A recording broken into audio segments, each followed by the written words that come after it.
j'en parlerai au diable. La mort fait vendre, c'est un petit peu cynique de dire ça, mais c'est une réalité. Et s'il y a bien un artiste disparu qui vend énormément de disques, c'est Johnny Hallyday. Le Parisien a collecté tous les chiffres de vente de disques de Johnny depuis sa disparition dans la nuit du 5 au 6 décembre 2017. Et les chiffres sont absolument colossaux.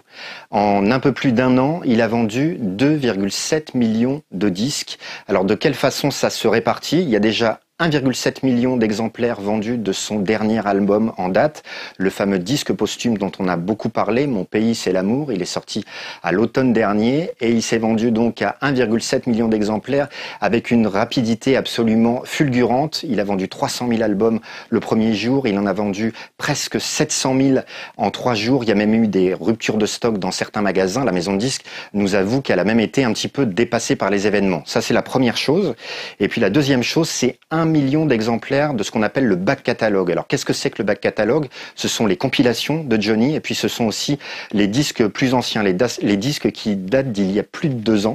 Alors ça fait beaucoup de ventes, mais ça fait aussi beaucoup d'argent. On a fait un petit calcul en fonction des contrats que Johnny pouvait avoir dans ses différentes maisons de disques. Ça représente 7 millions d'euros qui vont aller donc aux héritiers de Johnny. Alors qui sont-ils? On a beaucoup parlé d'eux évidemment ces derniers mois. C'est déjà sa femme et ses 2 jeunes enfants, Jade et Joy. Il y a un peu plus de 60% de cette somme qui va aller à Laetitia et à ses 2 jeunes enfants. La justice française a libéré ces sommes. Il y a eu un accord, tout est OK là-dessus. Et puis, il y a le reste que Laura et David espèrent récupérer. Ça représente donc un petit peu plus de 35% de ces 7 millions d'euros. Si le testament américain, le fameux, pareil, dont on parle beaucoup ces derniers mois, s'applique, ils n'auront rien puisque tout ira à Laetitia et à ses 2 petites filles.